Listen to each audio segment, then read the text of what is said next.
Hello students, welcome back to the next lecture of thermodynamics. तो last lecture में हमने discuss किया था हीट इंजन के बारे में। Okay, heat engine. आज उसी बात को हम आगे प्रोसीड करेंगे। तो हीट इंजन जनरली 3 कंपोनेंट्स को कंटेन करता है, जैसा हमने डिस्कस किया था। उनमें से एक कंपोनेंट है आपका which is heat reservoir. Okay, actually इस तरह नहीं, हम इस तरह से इसको दिखाते हैं। This is heat reservoir. यहाँ पे एक वर्किंग सबस्टेंट हुआ जहाँ पे हम काम करेंगे, और देन सिंक, हम इसे बोलते हैं सोर्स। यहाँ से हम वर्क को कंटेन करेंगे। सोर्स से लेट से Q1 हीट आया, कुछ वर्क हुआ, और जितना लेफ्ट आउट हीट है Q2 वो सिंक में चला गया। This is the complete thing, complete picture for heat engine. Okay, अभी यहाँ पे कई प्रोसेसेस होते हैं। लेट्स से हमारे पास एक सिस्टम है जिसमें एक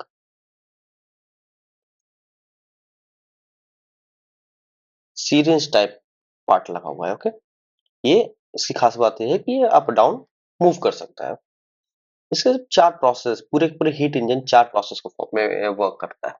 पहला प्रोसेस जो होता है, लेट्स से इस सिस्टम को हमने एक हीट रिजर्वायर पे रख दिया। ओके, हीट रिजर्वायर पे रख दिया, पहला प्रोसेस। ओके, तो यहाँ पे एक हीट रिजर्वायर है, मैं इसको गर्म कर रहा हूँ सर। अब क्या होगा, बिकॉज यहाँ पे हीट ट्रांसफर हो रहा है, तो हीट ट्रांसफर होने की वजह से एक कोरिलेशन यहाँ पे क्रिएट होगा, चीज E P is inversely proportional to V, आपको पता है। ओके, और V is inversely proportional to P। तो जैसे जैसे हीट ट्रांसफर होगा, ये एक्सपेंड करना शुरू, अंदर की गैसेस एक्सपेंड करना शुरू कर देंगे, और जैसे जैसे अंदर की गैसेस एक्सपेंड करना शुरू कर देंगे, प्रेशर ड्रॉप करना शुरू कर देगा। बिकॉज ये जो रिलेशन है ये फॉलो होता है for the case of isothermal process. So temperature completely constant होगा। हमने यहाँ पे हीट ट्रांसफर कर रहा है, बिकॉज बट उस हीट ट्रांसफर की वजह से वॉल्यूम और प्रेशर पे इफेक्ट कर रहा है, टेम्परेचर एक कांस्टेंट फॉर्म होता है। ठीक है, तो यहाँ पे एक आइसोथर्मल एक्सपेंशन देखने को हमको मिलेगा। ओके, तो सबसे पहले लेट्स से एक ए स्टेज था, यहाँ से एक आइसोथर्मल एक्सपेंशन होगा। याद कीजिए, आइसोथर्मल एक्सपेंशन हमने ऐसे ही प्लॉट किया था। ओके, सबसे पहले एक आइसोथर्मल एक्सपेंशन होगा, एक पॉइंट बी में पहुंच जाएगा। Okay, let's say A point पे इसका कुछ P1 P1 T1 रहा होगा, बी पॉइंट पे कुछ P2 V2 और T1 ही रह जाएगा, because this is isothermal expansion. अब इसको हम लोग, सेकंड स्टेप है, इसको हम लोग जनरली बॉक्स को वहां से हटाएं, और हटा के एक इंसुलेटर पे प्लेस आउट कर दिए। ओके, हमने हीट से हटाया और एक इंसुलेटर पे सिर्फ ऐसे रख दिया। इंसुलेटर पे ऐसे रखने के बाद भी अब इसमें कोई हीट नहीं है, लेकिन स्टिल इसमें कुछ एक्सपेंशन देखने को हमको मिलेगा, बिकॉज अभी भी एक पार्टिकल्स का उतनी एनर्जी कंजर्व है कि वो एक्सपेंड कर पाए। ओके, तो स्टिल इसमें कुछ एक्सपेंशन देखने का, पर कोई हीट यहाँ पे यहाँ से ट्रांसफर नहीं हो रही है, और स्टिल एक्सपेंशन हो रहा है, मतलब उनका टेम्परेचर ड्रॉप डाउन होना शुरू हो जाएगा। ओके, तो ये स्टेप, ये अलग प्रोसेस में, क्योंकि यहाँ पे कोई हीट ट्रांसफरेंस नहीं हो रहा है, तो अब ये एडियाबैटिक प्रोसेस को फॉलो करेंगे। ओके, क्योंकि कोई हीट ट्रांसफरेंस नहीं हो रहा है, सिर्फ तब भी वॉल्यूम इंक्रीज कर रहा है, प्रेशर डिक्रीज कर रहा है, तो यहाँ पे एक चेंज इन टेम्परेचर हमको देखने को मिलेगा। सो यहाँ पे टेम्परेचर चेंज होगा, पर हीट ट्रांसफर ना होने की वजह से एक एडियाबैटिक प्रोसेस हो जाएगा, तो एक एडियाबैटिक एक्सपेंशन के फॉर्म में जाएगा। Okay, so this is because of the adiabatic expansion. तो यहाँ पे इसका कुछ let's say P3 V3 and T2 हो जाएगा। ओके, थर्ड स्टेप में अभी हम इसी चीज के रिजर्वायर को उठा के इसी रिजर्वायर को उठा के हम एक आइस ब्लॉक पे रख दिए। आइस, यहाँ पे आइस है, completely ice. Okay, this is ice. अब क्या होगा, अब बिकॉज आइस का टेम्परेचर हाइट हीट को एब्सॉर्ब करना शुरू कर देगा, तो यहाँ पे अब कंप्रेशन शुरू होना शुरू हो जाएगा। इससे पहले क्या होता था, बिकॉज ऑफ द हीट ये एक्सपेंड करना शुरू कर दिया था, अब हीट एब्सॉर्ब करने की वजह से कंप्रेस होना शुरू हो जाएगा, बिकॉज सेम रिलेशन यहाँ पे वैलिड होगा, P is inversely proportional to V। Volume decrease करने लगेगा तो प्रेशर इंक्रीज करने लगेगा, बिकॉज ऑफ विच यहाँ पे कोई टेम्परेचर डिफरेंस हमको देखने को मिलेगा। टेम्परेचर में कोई चेंज नहीं आएगा, सिर्फ हीट ट्रांसफरेंस हो रहा है, पर अब कंप्रेशन हो रहा है, तो third step is for the compression. Okay, पर ये भी एक आइसोथर्मल कंप्रेशन होगा, तो इसका भी क्या हो जाएगा, P3 V3 and T2। Okay, so पहला process isothermal expansion, adiabatic expansion, and then isothermal compression, third.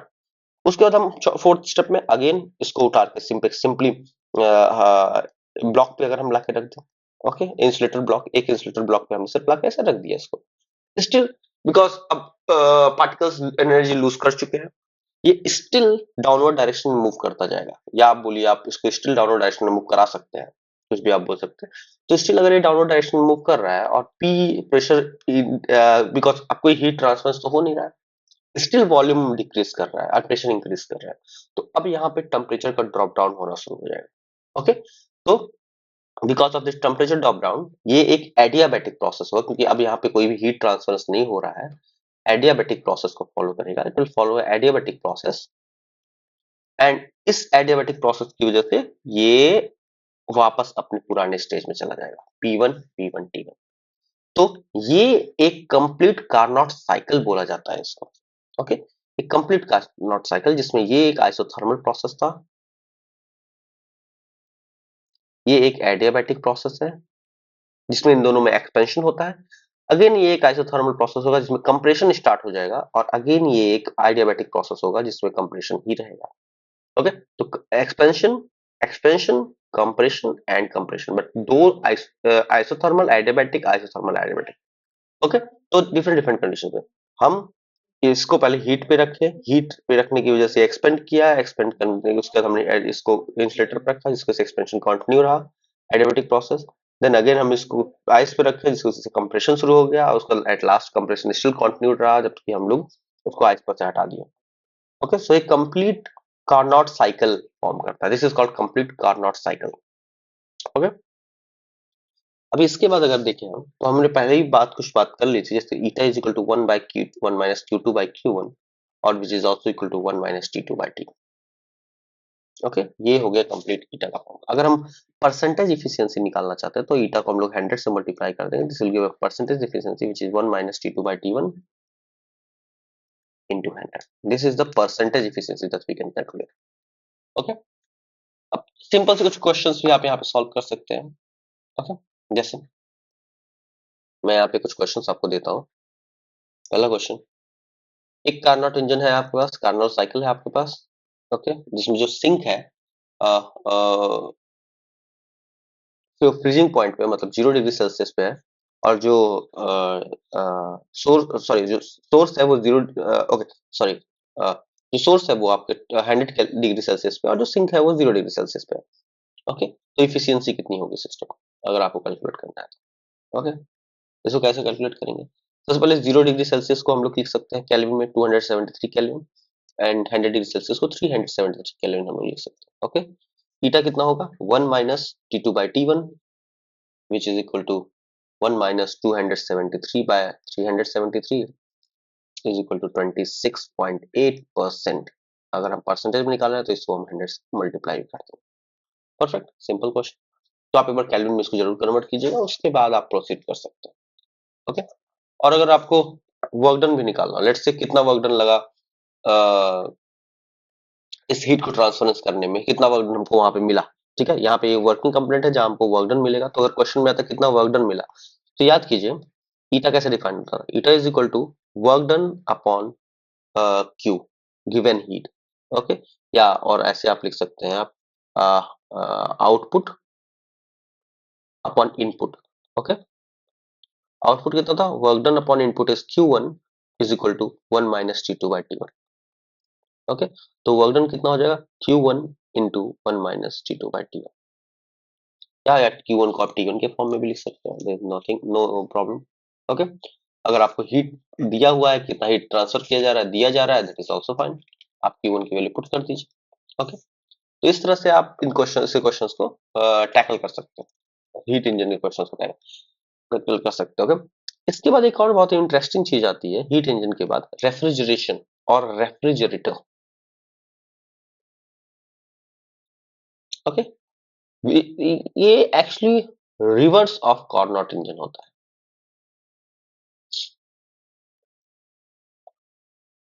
Okay, ये रिवर्स ऑफ कार्नोट, इसका ओरिजिनल काम क्या होता है, it if it removes heat from actually cold body to heat body without helping of any external agent।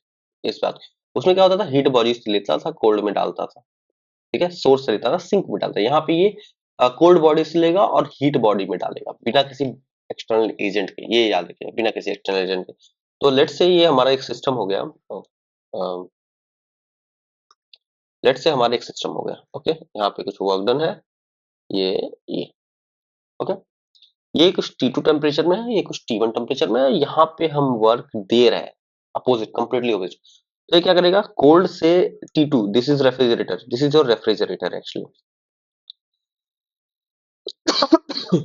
Sorry, और this is your room temperature.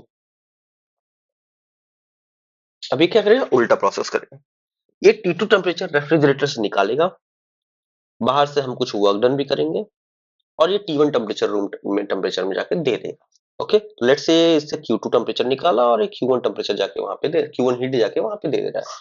तो अगर इसको आप देखिए तो हम एक रिलेशन लिख सकते हैं, Q1 is equal to Q2 plus W, okay. इस बात को ध्यान दीजिएगा, ओके। मतलब वर्क डन कितना हो जा रहा है, work done is total Q1 minus Q2, इतना ही वर्क डन हमको कार्नोट साइकिल में भी मिला था, कार्नोट इंजन में भी मिला था, ओके। ये कंडीशन है वर्क डन की। अभी फॉर आइडल केस अगर हम बात करें, फॉर आइडल रेफ्रिजरेटर की अगर हम लोग बात करें, तो जो कंडीशन है वो है Q2 by Q1 is equal T2 by T1, ये आइडल रेफ्रिजरेशन का कंडीशन है, ओके। अब वर्क डन जो हम लोग यहाँ बोल रहे हैं, ये जो वर्क डन हम लोग दे रहे हैं जनरली, जो हम लोग रेफ्रिजरेटर्स यूज करते हैं, उसमें वर्क डन जो होता है ये इलेक्ट्रिकल एनर्जी के फॉर्म में होता है, इलेक्ट्रिकल वर्क डन होता है, इलेक्ट्रिसिटी जो वर्क डन करती है वो होता है, जो रेफ्रिजरेटर्स हम लोग यूज करते हैं अपने घर में। जैसे कार्नोट साइकिल को, कार्नोट इंजन को डिस्क्राइब करने के लिए हमने एक टर्म डिफाइन किया था, एफिशिएंसी, वैसे ही रेफ्रिजरेटर के परफॉर्मेंस को देखने के लिए हम लोग एक चीज डिफाइन करते हैं, that is called coefficient of performance, coefficient of performance,